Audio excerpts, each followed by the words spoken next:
Hey everyone, what's up and welcome back. If you're new here, I'm Liz, your host here at Crimes Untold, and trying something new. You're welcome. Enjoy my art. In today's video, we are going to be talking about Julie Davis, aka Princess Blue, and her identification. So let's get into today's video, shall we?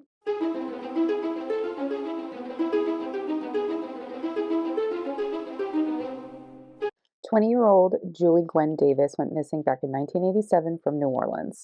Unfortunately, this young woman wouldn't get her name back until 2020. The remains of a woman were discovered in Manville, Texas on September 10th of 1990. Now, this happened at around 5 p.m. when there was a man driving along the 288 and he had pulled over on Brazoria County Road to relieve himself. He had to pee. This is when he would see a pile of something, but he didn't know what it was. He would look further into it, and what he would find and saw what appeared to be a skull inside of a tire that was behind a barricade off the side of the road. So the rest of the remains were laying underneath the skull and the tire. So she was kind of like all up in there.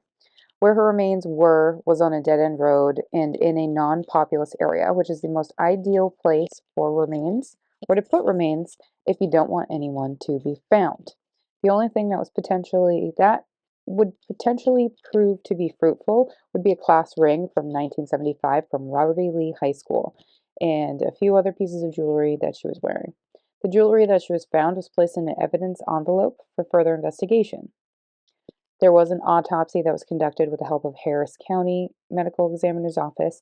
Unfortunately, it didn't share too much other than she was small in size and was possibly Hispanic. But what's equally alarming is that when there was an article about her remains run, it said that some things were discovered with the remains as that simply this was a Hispanic or a white girl with knee problems. That's it. That's all. That's all it ended up being about. Just super simple and a little annoying. Just as if this was nothing very out of the ordinary, they just simply pushed it aside because they didn't care. Unfortunately, this case would go cold until it was reopened back in 2006. And this is when a detective found the jewelry that was put in an evidence bag, and previous detectives on the case didn't know about the pieces because they were just misplaced, which is really sad. Really, really sad. Sloppy investigative work. There was a sketch that was made by Manville Police Department, and the sketch was more than likely very inaccurate. The alumni for Robert E. Lee High School was also interviewed for 1975, but nobody recognized her um, it, because of the inaccuracies of the sketch.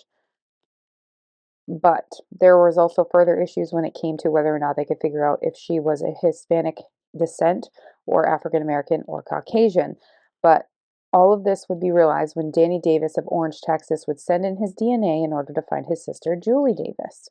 The last time she was seen was on July 7th of 1985 when she was about 16 years old, or it could have been in the fall of 1987.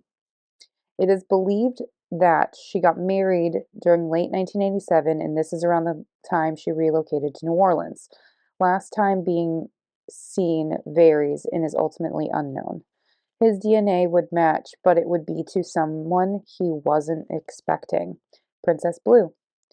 At this time, following her identification, they are still working with her siblings to determine why she had this class ring on, who it belonged to, and it is thought that the class ring was belonging to the man that she potentially got married to, and that's why she is wearing it. This case is still, obviously, her identification is solved, but they are still working on this case.